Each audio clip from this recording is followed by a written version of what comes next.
It's Friday. Oh, yes. Hello, everybody. Cheesy, how you doing? Oh, you know I'm doing great. It's Friday. It is.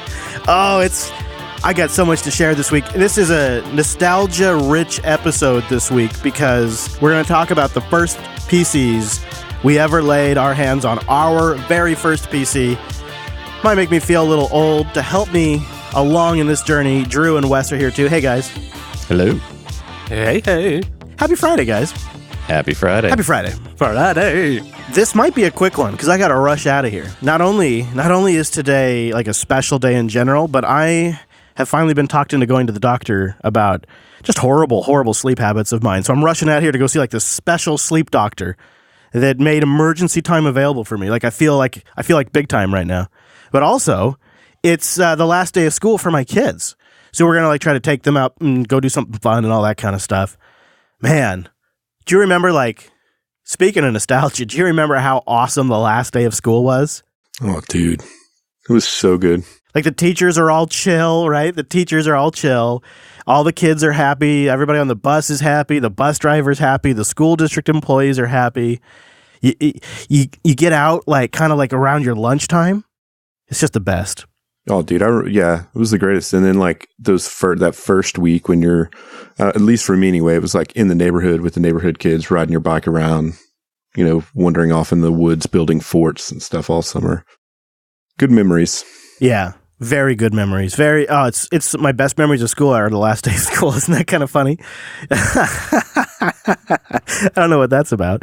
I came on the show, couple of weeks ago now almost, and I was like, hey, I'm back from Texas.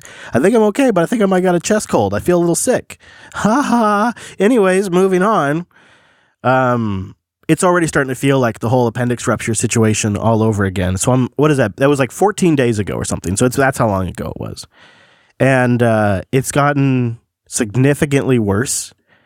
My chest pain now has been sort of localized under my right man boob, above my man gut, but under my man boob. So in that region. And hurt doesn't begin to describe like when I cough or when I sneeze. I had a little bit of allergies today and I was sneezing and it hurt so bad. And I didn't realize this would be a thing. I guess I have a little built-in response now, but it started hurting so bad that I instinctively reached for my gut because after I got surgery, every now and then something would happen to kind of rip my gut back open. It's pretty gross. And I would grab it out of pain, and I'd grab my gut and try to smash it back together. I did that instinctively when I started coughing or sneezing earlier today because my chest was hurting so bad. It doesn't hurt to breathe, but other than the muscles around that area of my chest hurt so much that if I breathe a lot, it hurts. So I don't know what's going on with me. Well, you should definitely keep breathing. Yeah, I'm gonna breathe a lot. I'm gonna smoke a lot to try to apply heat to the area. I feel like that'll help. You might want to eliminate the smoking there for a bit, No, because I want a heat treatment, because I think it's inflammation. I think the muscles are inflamed. That's what I think happened. You need to put some ointment on it. He's going to prescribe you some ointment. Well, actually, I just thought if I got some crystals and I talked to the Dr. Reverend, then, She knows what's best for you. I mean, she would just tape them on the sore spot, right? I think so. And you know what? If it worked, I'd be all for it.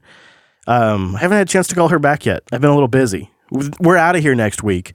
Next week, we're going down for a big old company get-together at Linux Academy. And so we've been trying to get a whole bunch of stuff done in preparation for that. So there won't be a Friday stream next week. I'm going to try to say that a few times this episode because I always feel so bad when people show up. Because we're trying to get a real live, community thing going here, and then we no-show. So I really want to get the word out there. I feel super guilty on the days we're not live. It's a big source of guilt. So if I just say 5 times in the show that we're not going to be live next Friday on June 28th, 2019, I feel like I've done everything I can do. Yeah, well, I mean, I think it's going to be pretty much impossible to make anything happen next Friday. I mean, we're going to be, in our company get-together, and it's taking place on Friday as well, so. It's going to be like a mid-year hype fest. We're going to get like the update on stuff because the company's growing like crazy. The coolest thing about it is like, genuinely, I enjoy a lot of the people that work at Linux Academy because they're all a bunch of geeks, a bunch of Linux geeks and stuff. Totally. It's like a mini Linux conference when we get together, so that's pretty cool. So we won't be here next week at the end of the week, but we're going to start out with something that's pretty cool. We have worked over the years on really trying to get our audio to sound pretty good, and part of that is the physical space that you're in. You've got to You've got to make the sound less reflective. You've got to do things to try to make the physical space you're in work, because garbage in, garbage out. You got to start with good audio. But how do you really do that? And like, what works versus what is just hype crap that's going to cost you a ton of money on Amazon? Well, one man is here to answer these questions for us. The man with the plan, it is Mr. Drew. That's me. Hello, Drew. Hi. So you came to me with an idea of kind of working on not only two problems, really, kind of working on your audio, but also documenting this process and coming up with a exact parts list that people could replicate at home for a reasonable price. So I don't know where to start with this.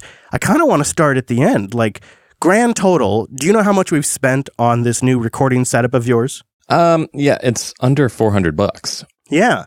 This is a project that Drew started to really kind of make any kind of space you can get your hands on a usable space. So what was the space like before you started this process? Then we'll talk about what you did. Yeah, so I have high ceilings and very reflective walls, not a lot of, soft things on the walls. And the rooms are like normal rooms. They're just, boxes with doors. So combine the high ceilings with, reflective walls, and it's just kind of terrible. Yes. Unfortunately, it's very reflective. Like light reflects off of shiny objects, sound reflects off of flat, reflective objects. Exactly right. So what did you kind of come up with, Drew? And what is the overall strategy? You kind of came up with a plan that works in almost any room, really. Yeah.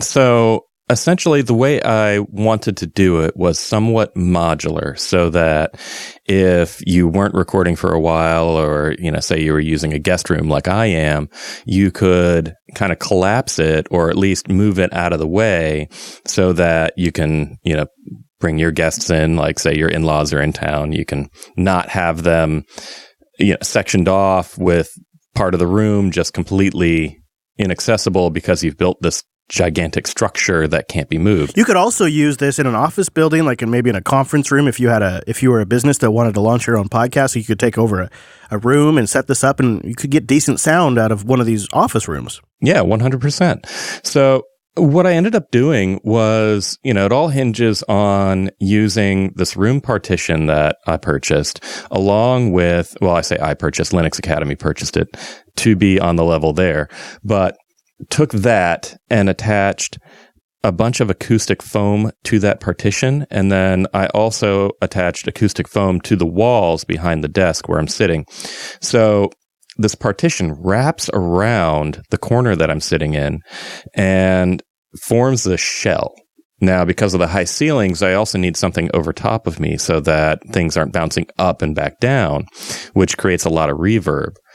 Eventually, I'm going to take a piece of, MDF or some other piece of wood to create a full cover with more acoustic foam on top.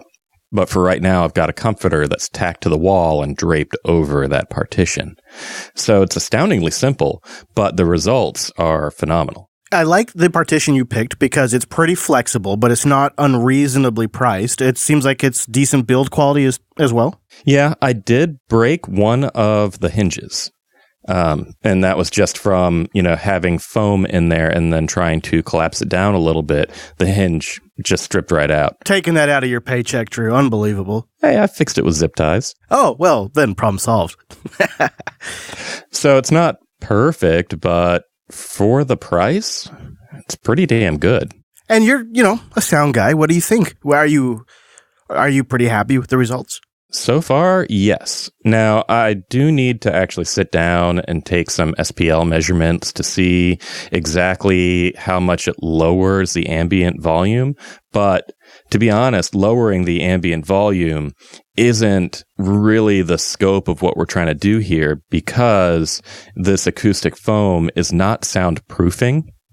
And, that I just want to make that very, very clear. It's not soundproofing. It is something that shapes sound and deadens sound.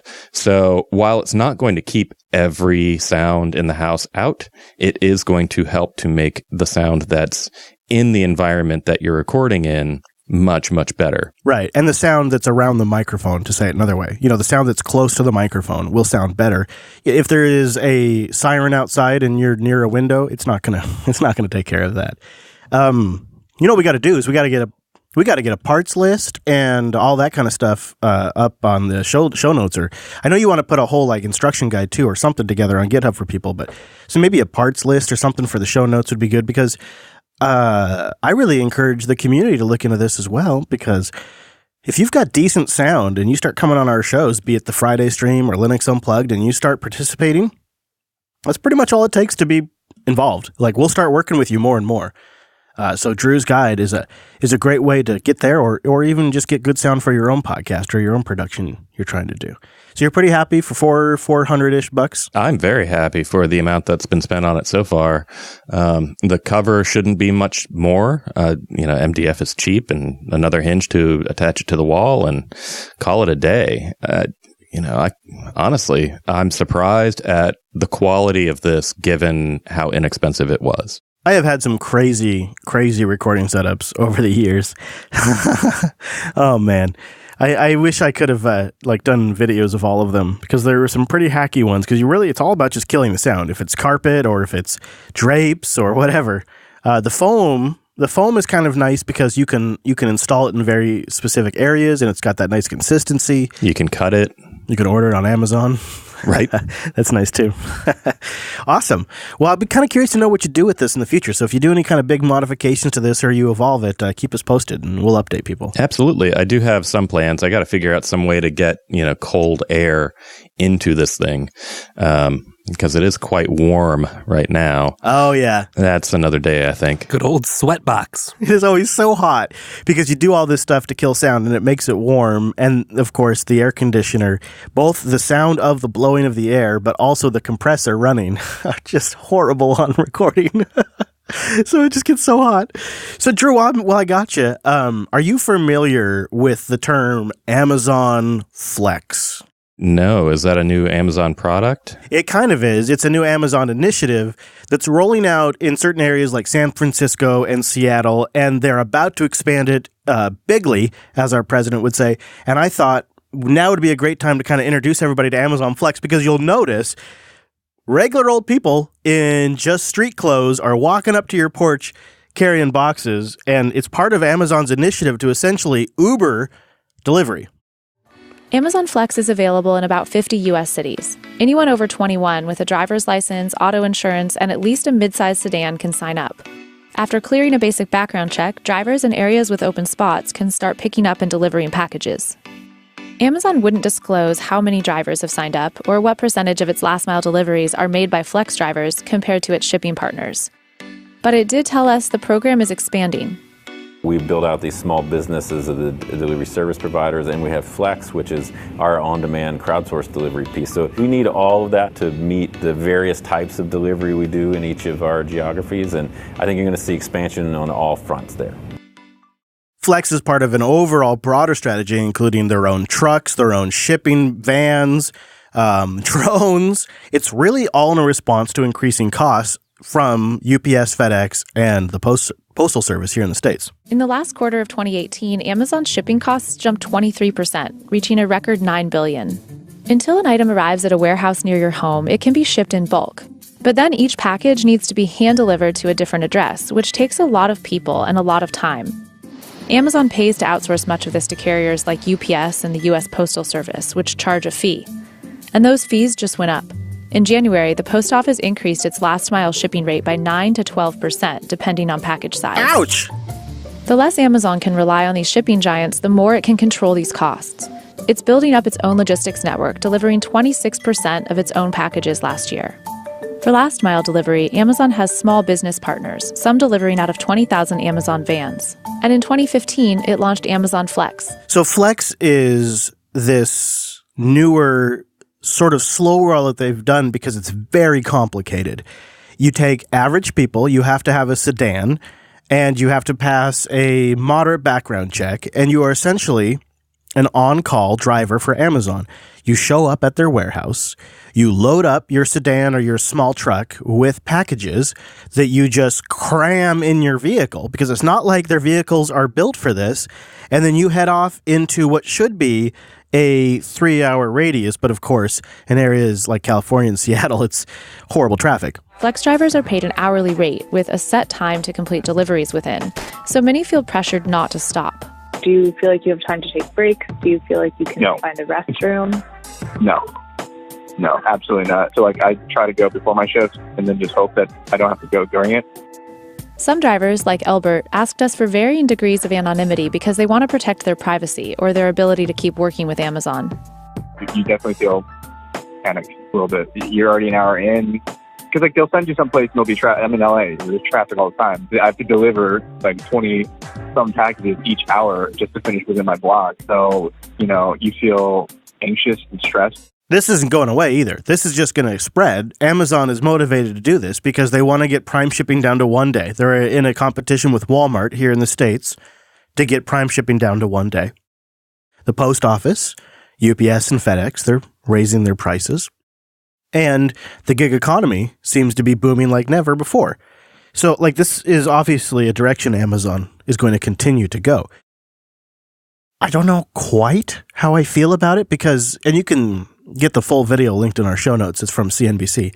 When you look at these cars, they're just people's gross, dirty cars that are just slammed full of my packages and other people's packages in the trunk. And then they show up at somebody's house and they're digging through the trunk like a raccoon, digging through all the different boxes, looking to see if they got the right box. They're not wearing brown shorts or coming up in a white and blue vehicle. You know what I mean? Jeez, you know what I'm coming at you? It feels dirty. No, I'm still stuck in I've got the trash panda mental image thing going on right now with the packages in the trunk. Yeah, I don't know how I feel about that, man. Is it really that important that you get your package in 1 day? Kinda, yeah. To me, it's not that big of a deal. I mean, 2 days is fine. 2 days is fine for me. Yeah, it's all right, but if I'm really passionate about something and I'm in a groove and call me a manic or whatever, but if I'm super excited about eGPUs, if I get it in 1 day, I'm more likely to slam it into my system and start working on it than if I get it in a week from now. Well, and Amazon expects you to click the buy it now button if it's, 1 day on those sorts of things. And I get it too, right? Whenever I was building this system, the only thing I needed was an M.2 NVMe drive. I could have got one on Amazon, got it a little cheaper, waited for it to ship, but no, I just went to Best Buy and just bought one, right? So I get it, but it is weird having just some rando show up on your doorstep with packages. Yes, so I want to ask Drew about that because this isn't rolled out yet to Drew's neck of the woods. It will be in the future. How are you going to feel, Drew, when some rando just comes walking up to your door holding a box? I do live 2 doors down from a Jehovah's Witness church. So getting random people knocking on my door isn't that unheard of. Honestly, if somebody were to come up and actually, knock on the door, ring the doorbell when they drop off a package, that's better than people walking up, not ringing the doorbell and taking my packages by a lot. Yes. All right. I want to get Wes Payne's take here in a second because, of course, he's a man about town downtown. But first, there is legitimately the issue that people do not know who the hell these people are. For several drivers we spoke to, safety is the biggest concern. Montez and other drivers told us they've been assigned large loads of packages that barely fit in their cars. Whenever you do make them fit, it's piled so high that it reaches the roof of your car and you can't see your back. The back mirrors, you just see boxes, so it's not safe, definitely. In a statement, Amazon says, "Safety is our number one priority. We communicate with delivery partners regarding safety topics, including safe loading practices." Another issue, Amazon does not provide Flex drivers with any branded clothing to identify them. Rapper Ice-T tweeted about this last month, saying he almost shot a regular person making an Amazon delivery, and Amazon tweeted back that they'd escalate this to our logistics team for review. Jonathan in Connecticut told us about a similar experience while delivering. I'm pulling up to this house. I get to the front door and, this guy just comes running out like, "Hey, what are you doing?" And he's talking so fast and he's just he was just talking so fast and he wouldn't let me talk. So I had to yell and say, I'm with Amazon and I'm just delivering your package. And I was thinking, I'm in Connecticut, I'm a Puerto Rican guy in a white guy's yard. And what if he comes out, just shoots me in the face without asking questions? That was my fear. His solution was to go onto Etsy and buy a custom-made Amazon Flex shirt that's branded. No way, really? Yeah, that's what he did. So Wes, you probably, like me, I'm getting food door dashed all the time these days. Downtown, it's just sort of a way of life. You got Ubers, you got Lyfts, you got food delivery. Are you weirded out at all by now packages being in the gig economy?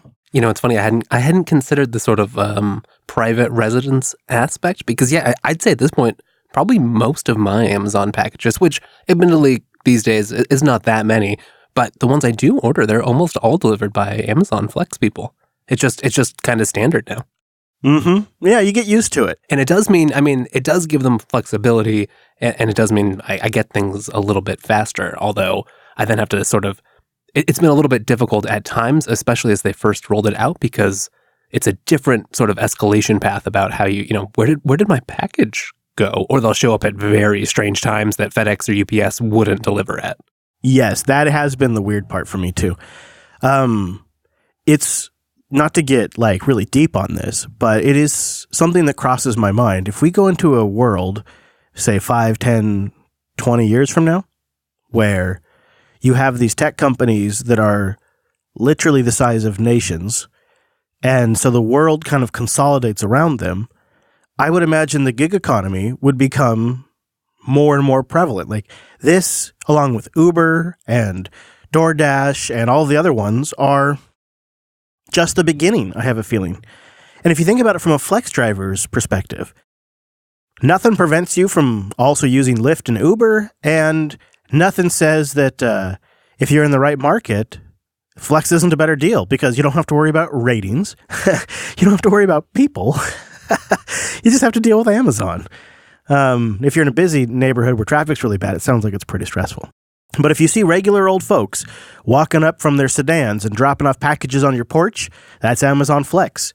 And they're expanding out from the typical centers on the West Coast to the rest of the nation. And along with their drone programs, coming in now, just under the wire, it's Mr. Brent. Hello, Brent. Where in the world are you right now? Where is Brent? We need a jingle. I'm going to do something. Maybe somebody will make us a jingle. Hold on, Brent. Hold on one second. I'm going to make a jingle here. They'll use our lyrics. Where in the world is Brent?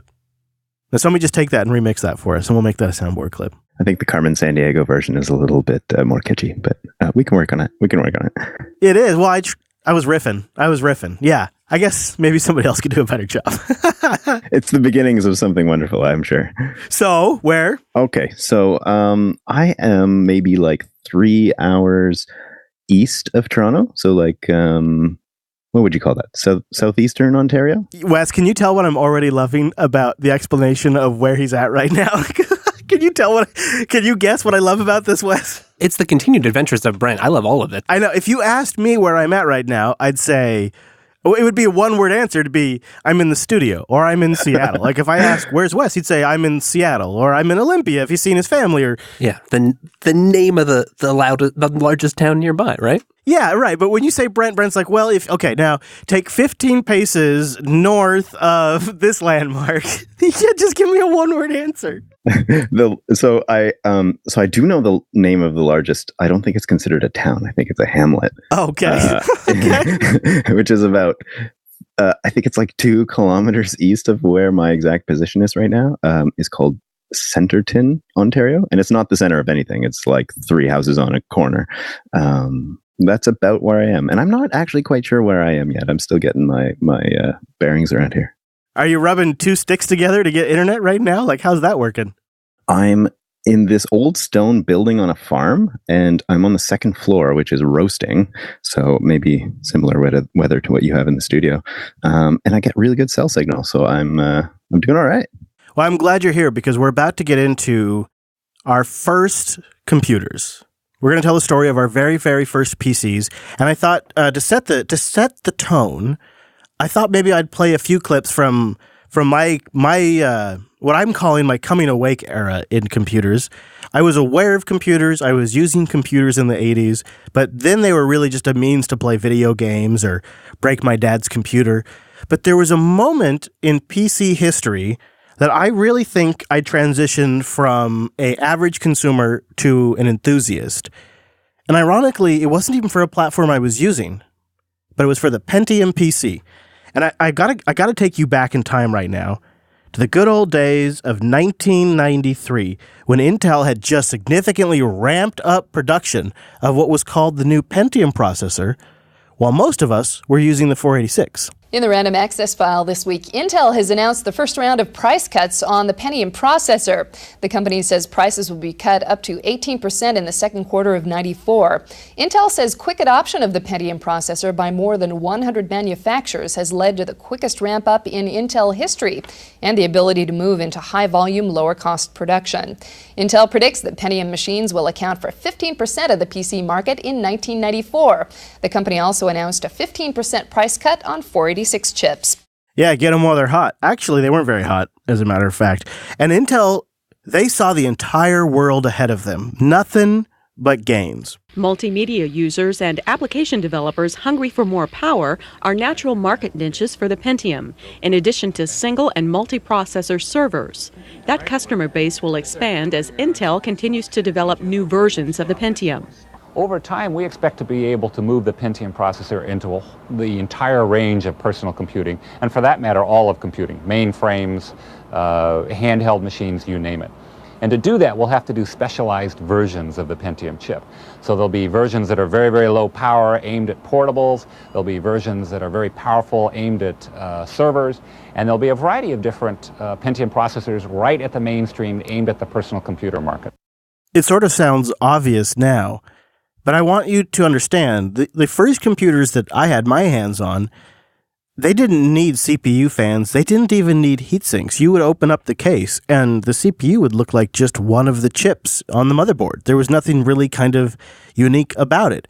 When Intel came around, they productized the CPU, and then they pushed it in a way we hadn't really seen. And early days, it was a bit rough. There were heat issues, and we thought it was quaint, and we thought it was funny that you would have to put a heatsink, let alone a fan, on a CPU.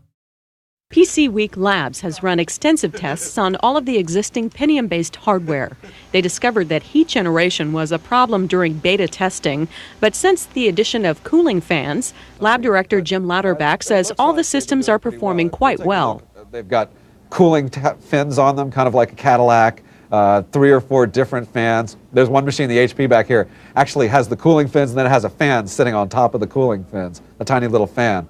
Oh, a tiny little fan on top of cooling fins. Isn't that a quaint and adorable setup?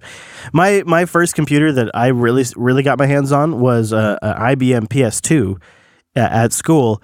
I was looking on eBay today. You can pick one up for $150, which I was actually kind of tempted to, because the old IBM PS2, it had this incredible sound to it. I'm such a nerd. I thought we could all just sit back for a moment and relive history. I found the sound that the IBM PS2 makes when it boots up.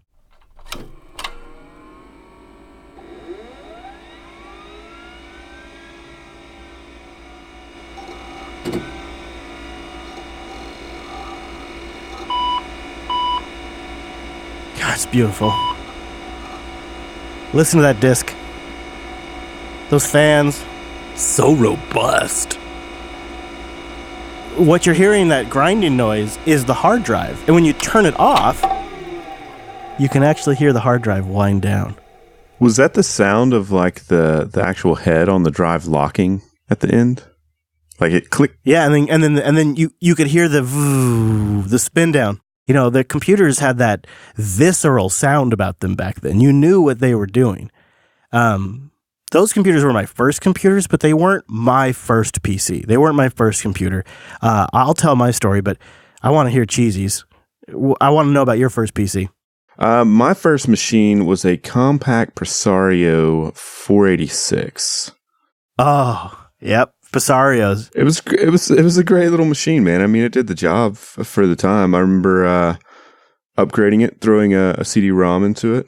Windows 3.1, I imagine? Yeah, it started with Windows 3.1 and then moved to 95. Oh, 95 on the 46 was a dog. And then moved to breaking it by trying to install OS 2 back in the day. Because I snagged a copy of that from a magazine I found somewhere. And then quickly learned how to reload those machines. I tried to, what was it? I think I tried to upgrade the modem at one point from like I think it was a 14.4 was in it.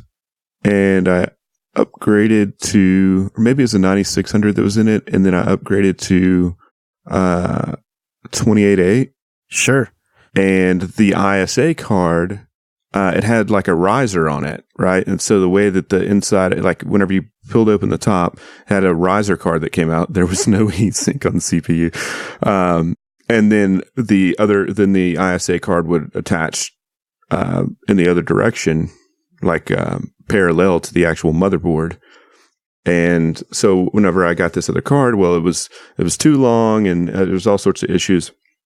So I pulled the riser card out, put this other card in, and of course couldn't get it to boot because it had to have that riser card in, and then, moved along. And that was the first machine that was basically mine to use, but it wasn't my first machine that I built, which I don't know if that, maybe that's another story. But hold on, I want to hear that. Yeah, let's do that story. Because that's a different story for me too. You were talking about the modems there for a second. I feel like, and I don't really know what I base this on, but I feel like the 14.4 and the 28.8 were the best modem genres, like the best, like that, those range of modems were the best. Oh yeah. And those modems are so cool. They would have like lights on the front, and of course they have the built-in speakers. But speaking of modems, I believe what really taught me to appreciate long-term vendor firmware support was the switch to the V.92 standard. So the 56K modems that like some vendors like US Robotics made back in the day, and of course I think back in the day, I don't remember exactly when the date would have been, maybe 99, I think it was 1999. You had these modems you could buy from US Robotics and other resellers that came with a certain standard. And they promised on the box that they would upgrade it to the new V.92 standard, allowing not only 56K download and 48 kilobit upload rates, big talk there, but with V.92, PCM was used in both the upstream and the downstream connections, and that made room for an extra data signal from the carrier along with improved speeds. And that extra data signal made accommodations for call waiting and things like that, so it wouldn't ruin your internet connection. And I bought a modem that didn't get the update, and I bought a modem that did get the update. And that was a strong lesson about buy for future updates and compatibility. Wes, I'm curious, was your first PC one that was given to you? Was it one that was built? And do you remember kind of generally what the genre of machine it was? Yeah. Are we talking about like first PC I had or first PC I used? Or both. I'd kind of be curious to know both. If it was like the house computer or something, or was it like... Yeah, my PS2 wasn't my computer. It was the house computer, right? But it was one I used. So I had to look this up, and at my first introduction, I'm young enough, I had, computers in school, but they were all Mac. So I think it was the 128K Mac. Is either that or the Macintosh Plus. Oh, man. I think I used both of those, like playing some Crystal Quest on there in black and white. Oh, so good. I didn't know this about you. Welcome. That was my first true like computer I had in my room. Was the Mac Plus. That was a hell of a machine, Wes. That was a hell of a machine with the black and white screen, the all-in-one. Did you do the thing where you'd have like certain startup disks to play like Crystal Quest? Like you dedicated an entire floppy disk to the OS and that game? Oh yeah, and then there were only enough, not enough to go around. So you kind of had to share them with the various classmates and other people who were fighting for the various games. I mean, one disk was like, oh yeah, learn how to type, and all the other ones were the fun games. But I did have another, so I had Macs, the secret Mac background at school. But can I play a little sound sample and see if anyone recognizes it? Okay, I'm ready.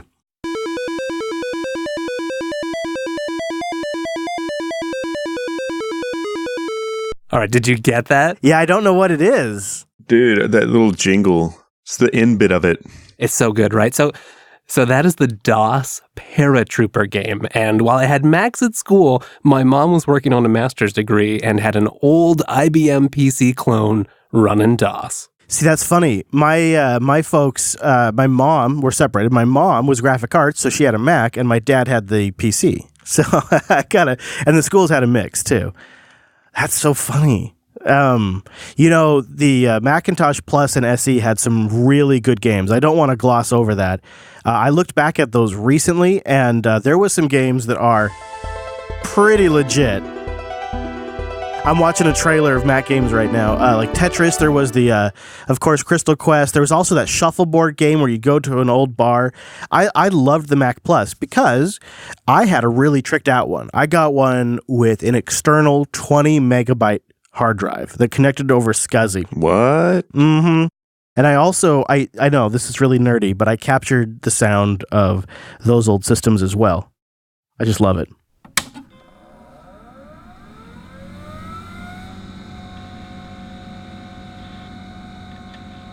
You can hear the disc.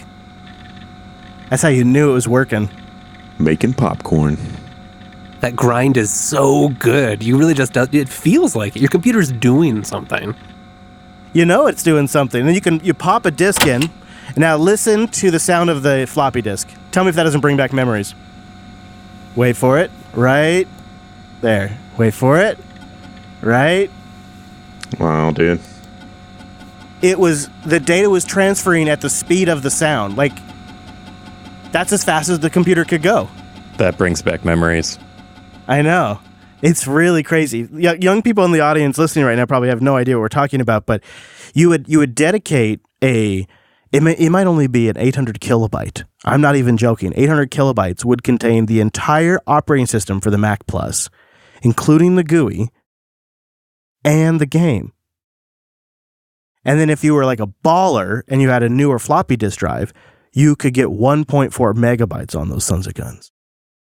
But 800K was what originally you got on those first hard floppy disks, the ones that were still called floppy disks, but they had like the little retractable silver cover, and that's what you were hearing there in that soundbite. And 800K would fit the entire graphical System 6 environment and a game.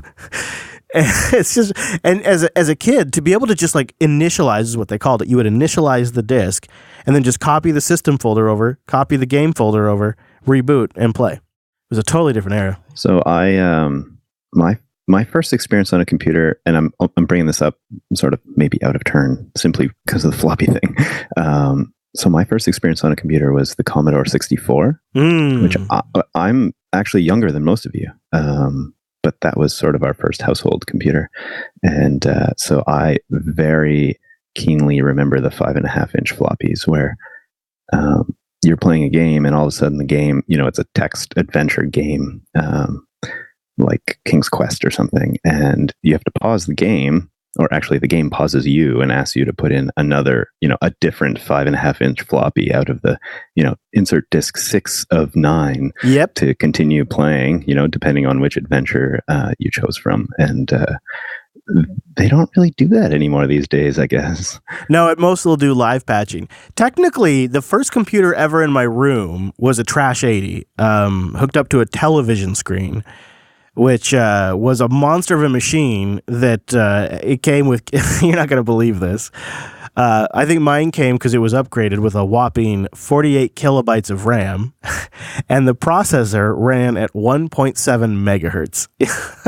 That was technically my very first machine. So when I upgraded to a Mac Plus, which was introduced in 1986, and it had 1 megabyte of RAM, and the 800 kilobyte floppy disk, and a SCSI port, and a built-in speaker, it was a game changer for me.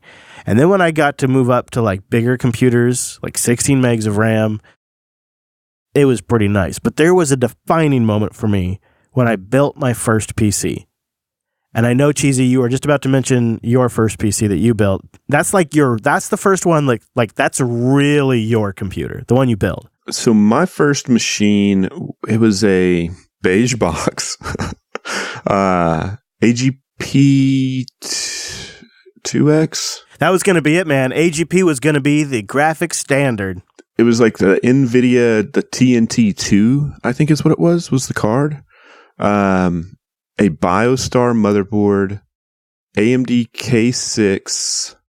I want to say I had 512 megs of RAM. Whoa, no way. Yeah, you could, well, because I was, at the time I was going to the Art Institute, and so I was doing some video stuff, and I had some video capture stuff going. I'm a little jelly because my first K6 system, was also an AMD K6.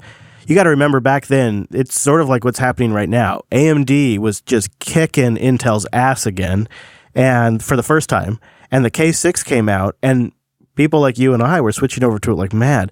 My system had 64 megabytes of RAM, if I recall. Do you remember what your systems around that time had? I think it was either 32 or 64. I can't remember. That was, ages ago. That was megabytes. Let's be clear. Yeah. Oh, absolutely. Yeah. I remember when I got my first graphics card. This was not my first home built computer, but graphics card came out, and OpenGL with Quake was mind-blowing. Oh, yeah. Yeah, and Tomb Raider. I played Tomb Raider for the first time when I got a Matrox video card, and that was mind-blowing. Jazz Disk, Zip Disk. Yeah, Zips. iOmega Zip Disk. I never had the Click of Death myself. Never had it. Oh, I had it. Yeah, I think it was more prone in the parallel ones, you PC users. I eventually ended up with more parallel Omega drives than SCSI ones, but my mom was the one that was buying them to back up her computers. So the ones I had the most hands-on were hers. Wes, I'm curious, what was around this era? You're becoming a follower of the industry, I would assume. When did you first build a PC, or have you built a PC? Have I built a PC? I mean, come on. That's true. And there's nothing wrong with not having done so, but no. I'm old enough now that, there was a time, and I don't know if I don't think it's true anymore, that was a rite of passage, right? Yeah. The first real after DOS era sort of experimental PC, the thing I broke a lot of Windows bootloaders on, that was a early Dell beige box running Windows ME, that treasure of an operating system. Oh man, I remember being so excited that the ME was finally going to take care of the things that bugged me about Windows, and it was such a pile. It was the worst and last of the old N98 generation before, you actually got a decent NT kernel for the home user. Oh yeah. Is this the part where I feel old for having built a computer that went and installed Windows 3.1 on it? No, really? Absolutely not. How old roughly were you around that time? Do you remember? First of all, my uncle is Mr. PC of Austin, Texas. So, we've got the techies in the family, the home builders, the people with soldering irons. We fixed VCRs by hand. But my uncle helped me build my first computer when I was 9. That's awesome. Coolest uncle ever. I'm hoping to do that with my son Dylan this summer. He's 10, and I'm hoping to help him build his first PC. I'm hoping I'll Ryzen, do a little virtualization pass-through, because he's been bugging me about Windows 10 games. So one of the reasons I've been messing around with the eGPU pass-through stuff is I'm like, Dylan, check this out. I got Windows and Linux on the same computer. Last night he's like, hey Dad, what? Could I run the same game in Linux and Windows at the same time and play against myself? That sounds a fun idea. Yes, Dylan, yes, you could. I'm like, he gets it. That's awesome. I was happy. Yeah, the computers of today are just so phenomenally more powerful. Messing around with this eGPU stuff and running completely separate operating systems inside a VM. Oh man, I think about where things have come from. I do still miss the turbo button. Yeah, the turbo button was really that was a piece of marketing. Have you watched the history of the turbo button on YouTube? I have not, but it sounds like I need to. Oh, you definitely should look that up. That's a little homework for after the show. Go look that up. Okay. We got to move on though, because we have to solve problems. That's a big part of what we do here on the Friday stream is we solve society's problems. Last week we solved the deepfake problem. Week before that, we solved a problem for the world, and this week we're going to solve the horn problem. So you may have heard of this story that your children are growing horns, according to research. I mean, it was covered everywhere on the news. Now, many people spend hours scrolling through their smartphones every day, but a new study shows it may be changing your bodies. A study of 1,200 people conducted by researchers at the University of the Sunshine Coast found 41% of participants aged between 18 and 30 had developed a bony lump on the back of their skull. You guys hear about this story? Have you heard this? You know, I glanced at the headline. Yeah, Washington Post. And then I think immediately, it wasn't even 30 seconds later, Joe was like, bullshit, or I call bullshit. And I was like, exactly, I agree 100%. Bullshit. All right, so let's see, is this bullshit? So here's what's going on, is the researchers suspect it's from looking down at our phones all the time. We suspect that the reason for this bone spur formation is because they carry their head forward, but not just carrying their head forward. They carry their head forward for a long period of time. And it's developing a horn, or as the researchers call it, a bone spur, but that's not very exciting. So this horn is developing, and the problem is it's worse than you might possibly conceive, because you have to think of the children. My God, someone think of the children. Thankfully, Fox News has. They're going to be transmitted to the next generation by something called epigenetics. So if you got one, your kid's going to get one. And it really shows what we're doing to ourselves. We're transforming. We're transforming, guys. You see, what happens is you're looking down, and as you're looking down, you are taking away the muscle mass in the back of your neck. And when the body loses muscle mass, it responds by creating bone mass. And so it's creating bone mass. The thing is, there's just one little problem about all of this. The research paper itself never actually cites cell phones or even references technology. It cites a series of lifestyle conditions. In fact, when you ask the researcher spokesperson how they know it's because of cell phones, his answer is it's not strong. Is there any other explanation for why young people are getting these bone spurs? It's hard to actually think of others, because you got to go back and ask yourself what happened over the last 10 years, what changed over the last 10 years to bring about this type of phenomenon. So you see the problem here is the researcher got this data and he went, I can't think of what else has changed in the last 10 years except for cell phones. So therefore, clearly cell phones. And that is what is called haphazard science right there. That's not really how science works. That's total bullshit. Come on. I mean, why wouldn't this happen to bookworms or anybody who focuses on work that's below their line of sight? Yeah, that's pretty rich. That's a great point. Anybody who watches a lot of TV looking down, really, only a few reporters that did this covered this entire story, it seems, or even bothered to read the research paper, which we'll have linked in the show notes. This entire thing is reminiscent of hysteria that happened a couple of years ago around a phenomenon called smartphone pinky. So they're calling this smartphone neck or something like that.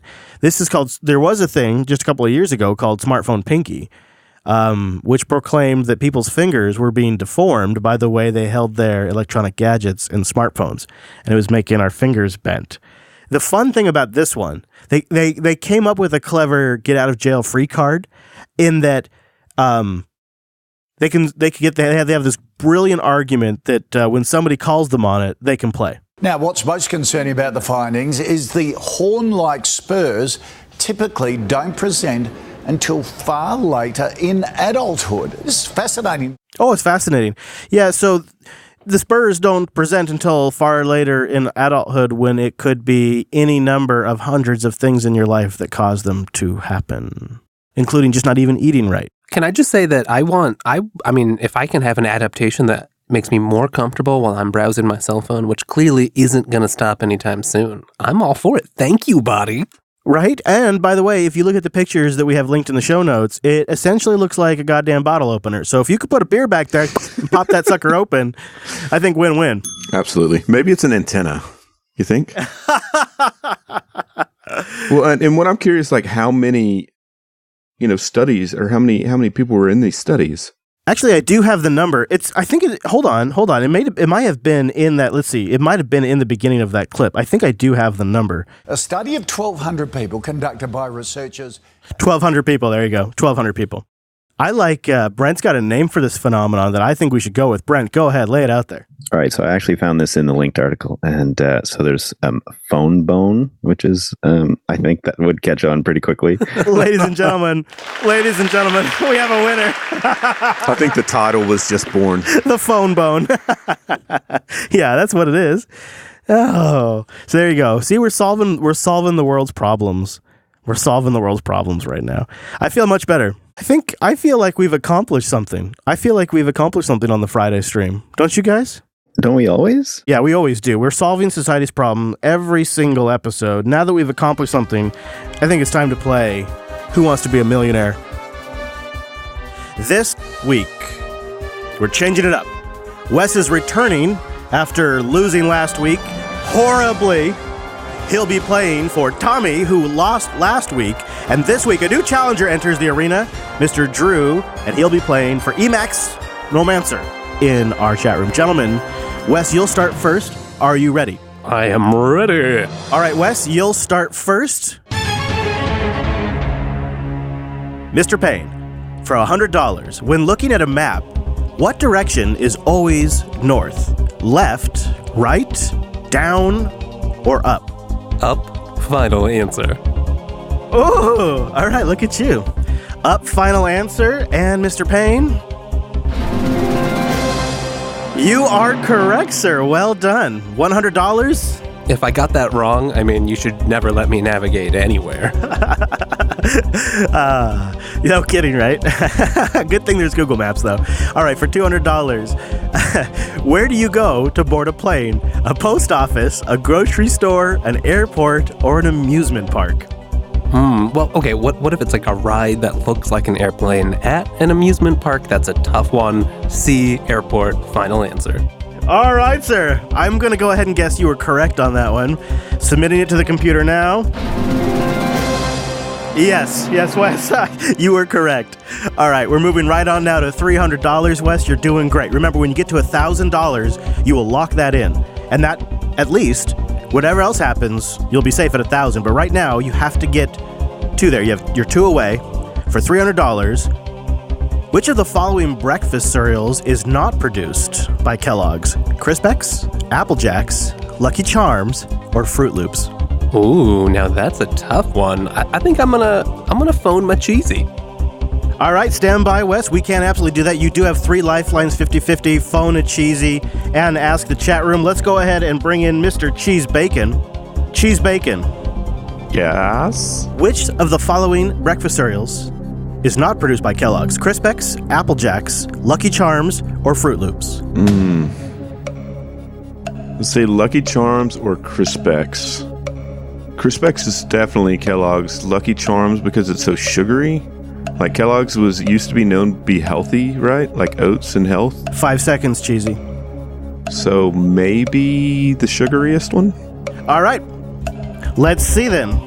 Mr. Payne, your Call of Cheesy says Lucky Charms. I mean, who's going to argue with Cheesy? Cheese Bacon is his name. I think he knows breakfast foods. I'm going to go with C, Lucky Charms. All right, here we go. Submitting that into the old computer. Computer, is that your final answer, Wes? Final answer. You are correct. Oh, yeah. I was not sure about that one. Okay. Dude, I was sweating it.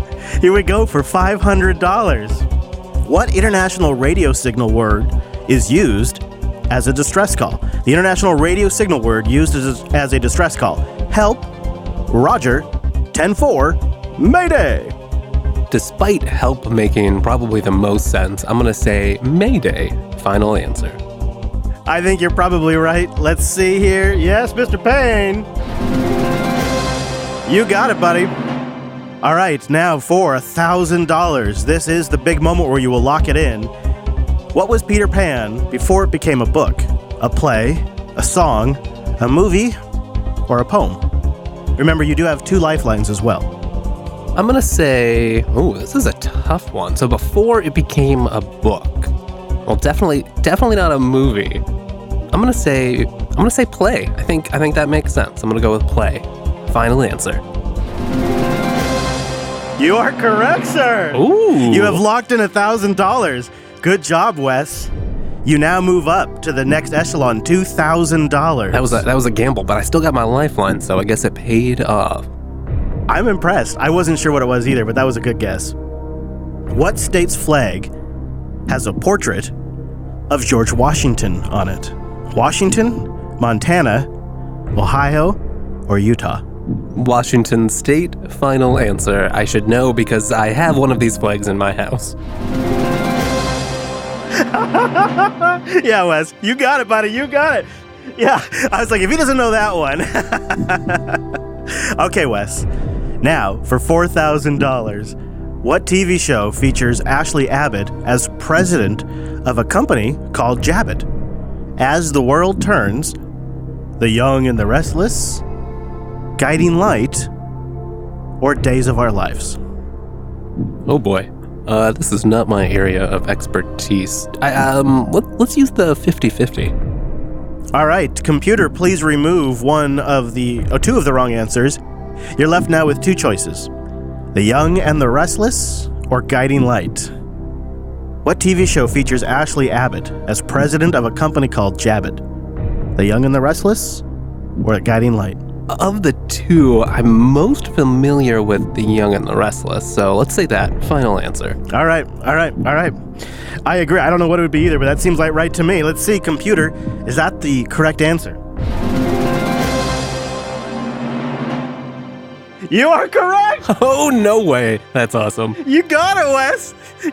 Wow, was that two guesses in a row? Yes, it is. That's some luck, Wes. Now, for $8,000, you are now two away from the next echelon, which is $32,000. But for $8,000, what's the tide that flows out toward the sea called? The tide that flows out towards the sea. The ebb tide, the flood tide, the high tide, or the rip tide? Let's go with ebb tide. Final answer. All right, Tommy, I hope this is right. Submitting that into the computer now, Wes. You are correct. You got it, Wes. All right. I was going to feel dumb because I answered that one just without thinking. Now, for $16,000, when was President Kennedy killed? 1961, 1963, 1965, or 1967? For $16,000. If you get past this and the next one, you lock in at 32. Let's ask the chat room. All right, going to the chat room. I like it. Chat room, please now give your answers. 1961, 1963, 1965, or 1967? You gotta wonder, chat room. Do you know your history? We're now gonna see. Chat room, you now have 20 seconds to answer Wes's question. What year was President Kennedy killed? 1961, 1963, 1965, or 1967? What year was President Kennedy killed? I'm counting on you, chat room. Okay, Wes. Well, I have some good news. Do you know? The chat room and the simulated chat room. Oh, there's a simulated one. I didn't even know. Just in case we don't get enough Double answers. help. Yeah. All right. Yeah, they are in agreement. They both agree the answer is B, 1963. Well, let's just let it ride. Final answer. All right, here we go. Submitting 1963. You are correct. Woo! All right, thank you, chat room. You guys really got my back. Good job. It's all the chat room. It's all the chat room. And Tommy, of course.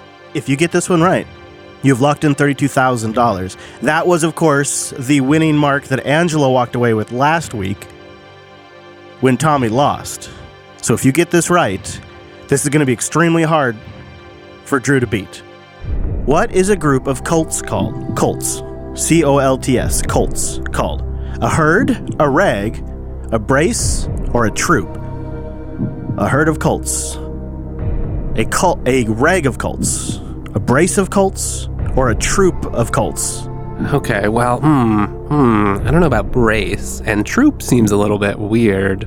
Herd sounds pretty good. It does sound pretty good. Rag is weird. It's so weird it could be it, right? That's true. I'm gonna say heard. A heard final answer. Wow, I love your confidence. All right, let's see. I mean, who knows? But God, I really want you to lock this because otherwise you're back to $1,000 if this isn't right.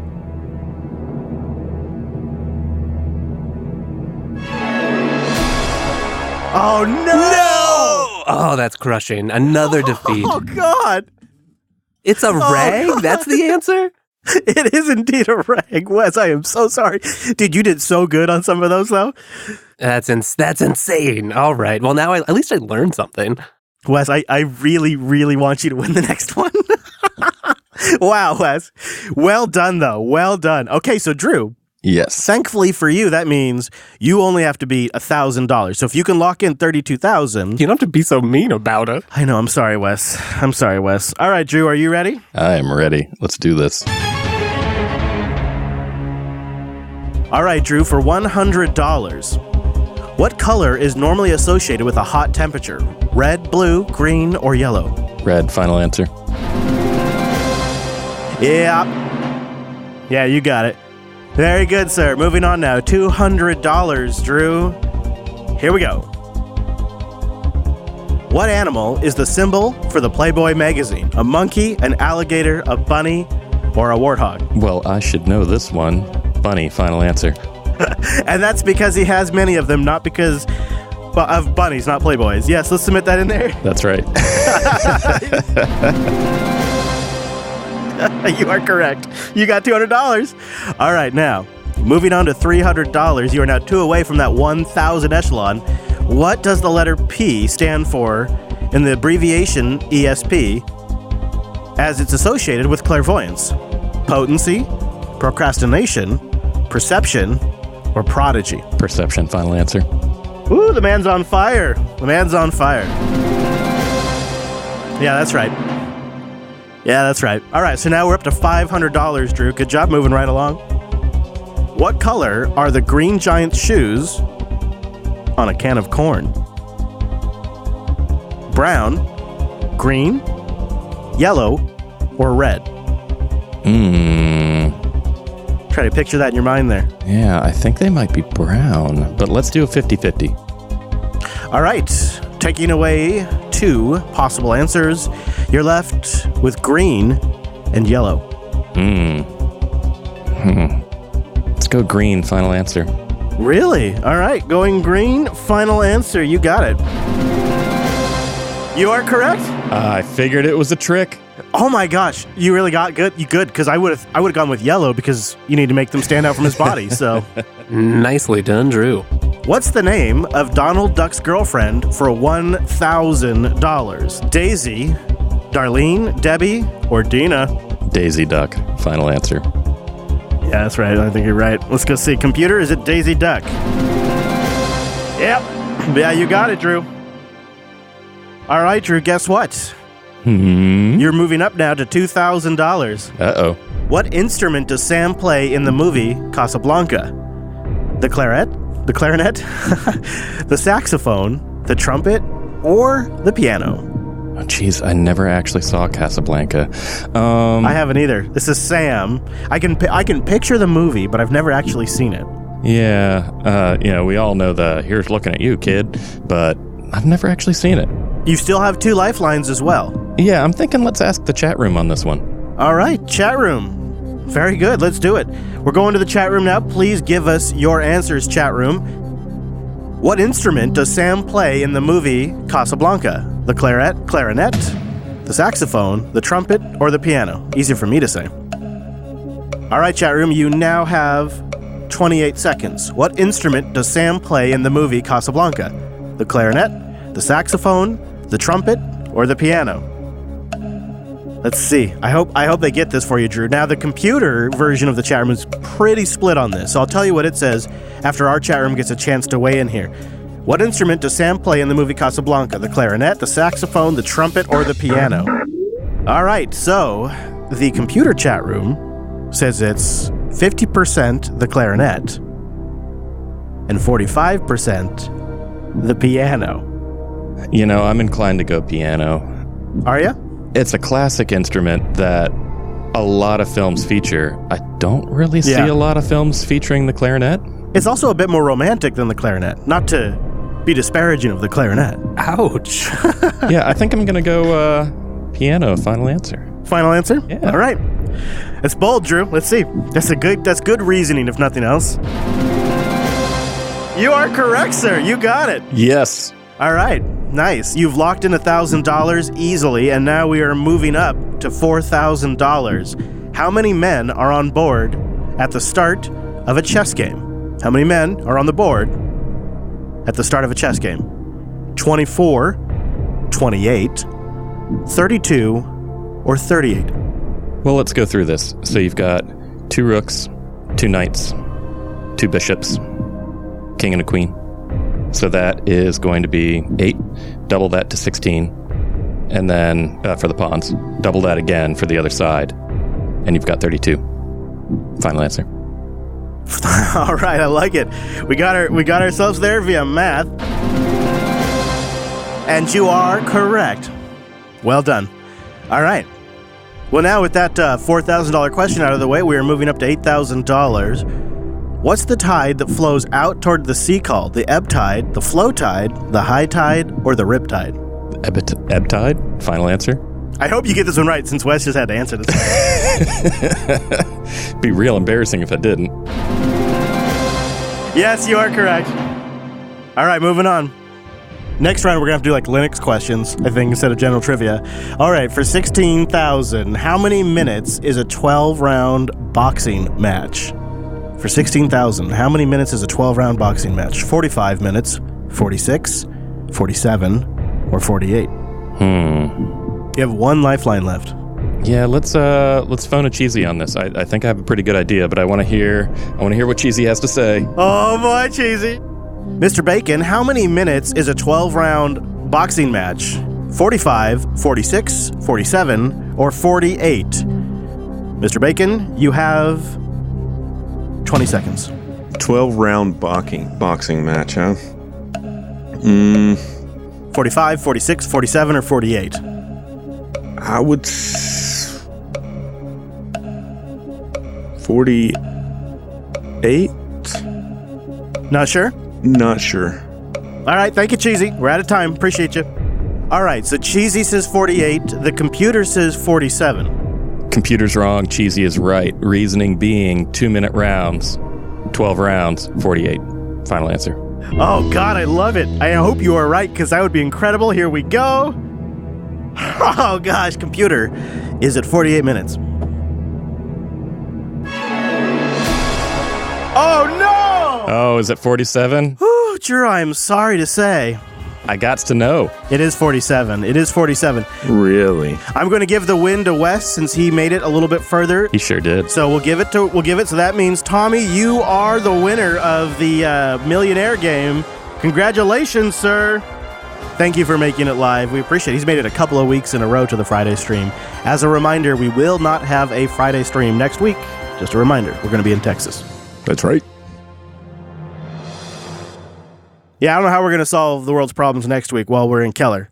We'll do it. We'll just have to do it off the show, I suppose, for no credit. What's the fun in that? In the meantime, check out FridayStream.com. You can go to FridayStream.com/subscribe. Go check out the back catalog. If you don't know who the Reverend is, you need to go catch out the back catalog. You know what I'm saying? Cheesy, who's the music by this week? The music this week is coming from a label called New Retro Wave. The first track was by artist Judge Bitch. The song was titled Trash Pandas. Super cool. The outro is Robert Parker, and the name of this track is Satin Cigarette. Some synthwave this week. Some throwback to the 80s, to the old computing. The old synthwave tunes. That's right.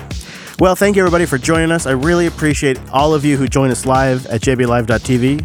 Again, just one more time, for the last time, we won't be live next Friday, but we'll be back after that. And we'd love to have you here. It really makes our week. It's a nice way to cap off the week to have you here. We love giving away the video games. And we also appreciate those of you who download the show and spread the word. This is our show where we have a chance to get to know you and you get to know us. And so it's something special. It's not really going to be a huge podcast, but any love you can give it to help grow the Friday stream, we'd appreciate it. Thanks so much for joining us. We'll see you back here in 2 weeks.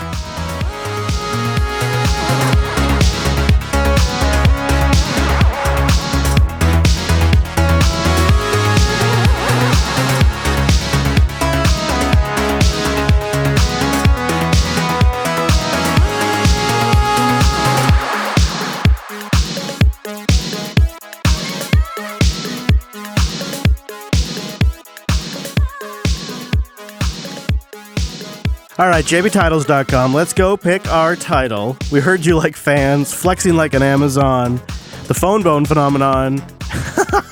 So good. Phone bone. Those are good. Horn hype, floppy flashback. That's pretty good. Random access memories. I like random access memories too. Oh yeah, that's just a classy title. These are really good. Wes, you were on fire today. I know, dude. Fire.